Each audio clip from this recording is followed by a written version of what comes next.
Kita dapat membayangkan bagaimana kalau kita sendiri yang hanya mempunyai putra satu-satunya dan anak satu-satunya rela menyembelihnya demi untuk menjalankan perintah Allah. Nabi Ibrahim dan putranya Nabi Ismail telah melaksanakan perintah itu dengan penuh ketaatan, penuh kerelaan dan ketenangan, serta penuh penyerahan diri. Agama kita, agama Islam, menetapkan untuk menyembelih kurban binatang berupa hewan ternak, yaitu diantaranya domba, kambing, kerbau, sapi atau unta. Yang dikorbankan adalah binatang. Ini mengandung setidaknya dua makna. Yang pertama, sifat-sifat kebinatangan yang terdapat dalam jiwa manusia harus dikorbankan dan disembelih. Dan yang kedua, jiwa dan perbuatan seseorang harus dilandasi dengan tauhid, iman dan takwa. Sangat banyak sifat kebinatangan yang terdapat dalam diri manusia. Sifat seperti mementingkan diri sendiri, sifat sombong, sifat yang menganggap bahwa hanya dirinya dan golongannya lah yang selalu benar, serta sifat yang memperlakukan sesamanya atau selain golongannya sebagai mangsa atau musuh. Sifat kebinatangan yang selalu curiga, menyebarkan informasi yang tidak benar, fitnah, rakus, tamak, dan ambisi yang tidak terkendalikan, tidak mau melihat kenyataan hidup, tidak mempan diberi nasihat, tidak mampu mendengar teguran, dan lain-lain. Memutuskan, 1. Mengabulkan pengaduan pengadu untuk seluruhnya. 2. Menjatuhkan sanksi pemberhentian tetap kepada Teradu Hasyim Asy'ari selaku Ketua Perangkat Anggota Komisi Pemilihan Umum terhitung sejak putusan ini dibacakan. 3. Presiden Republik Indonesia untuk melaksanakan putusan ini paling lama 7 hari sejak putusan ini dibacakan. Dan 4. Memerintahkan Badan Pengawas Pemilihan Umum untuk mengawasi pelaksanaan putusan ini.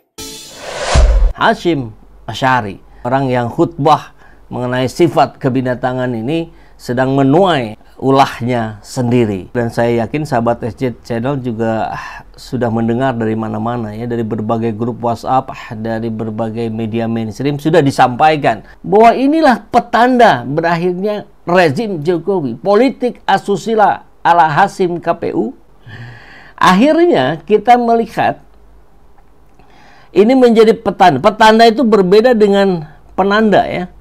Petanda itu berbeda dengan penanda. Kalau penanda itu subjeknya ya. Kalau petanda ini makna dibalik yang terjadi. Jadi kita tidak hanya bisa melihat bahwa hukum sudah dijalankan, etika sudah ditegakkan, tapi lebih kepada ada apa ini? Jangan-jangan betul klaim banyak pihak atau ini teori politik yang dipakai di seluruh dunia. Rezim kekuasaan, di ujung-ujung kekuasaannya maka dia menjadi lemdak, menjadi bebek lumpuh, menjadi tidak bisa lagi mempengaruhi, atau pengaruhnya sudah berakhir. Sebetulnya masih ada yang bisa diharapkan dari seorang Hasyim KPU. Apa itu? Pilkada. Dia masih bisa memainkan itu gitu. Tapi rupanya desakan elemen masyarakat, kekuatan-kekuatan politik di Indonesia hari ini barangkali sudah menganggap bahwa Jokowi tidak lagi memiliki pengaruh. Sehingga dengan leluasa Hasyim ya sudah, sekaranglah sudah saatnya, udah diturunin aja lah. Nah, ini aspek politiknya. Tentu kalau bicara aspek asusila, maka ini godaan dunia katanya ya. Harta tahta wanita. Harta dia udah dapat banyak, gaji udah banyak, tinggi gede banget. Saya nggak tahu dia korupsi apa tidak ya. Tapi kemudian banyak fakta juga yang memunculkan bagaimana cara-cara berlebihannya Hasyim CS ini. Di DPR kan terungkap juga, dia kemana-mana pakai pesawat pribadi. Terus katanya ada yang main di klub malam dan seterusnya. Ini dosen loh, dosen ini. PhD gelarnya. Dan kita ingat sekali bagaimana khotbahnya Kiai Haji. Kalau pengkhotbah kan biasa begitu ya, Kiai Haji Hasyim Asy'ari soal sifat kebinatangan. Jadi Ramai juga itu kita diperbincangkannya pada saat Idul Adha kemarin. Jadi yang menjadi korban dirinya sendiri ya hari ini barangkali ya. Untuk siapa? Untuk rezim kah? Ya, nanti kita cari tahu. Atau sebetulnya nggak perlu dicari tahu, itu sudah menjadi diskusi publik hari ini. Semua orang sudah tahu. Isi khutbahnya ini yang menyinggung soal sifat kebinatangan, ya, jadi viral lagi nih setelah terbukti dia melanggar etik. Padahal kalau bicara terbukti melanggar etik, sudah terbukti berkali-kali. Hanya kali ini dia diberhentikan. Yang sebelumnya dia diberikan peringatan. Peringatan keras terakhir. Balik lagi peringatan. Bolak-balik. Maka banyak orang bilang ini orang kebal hukum ini.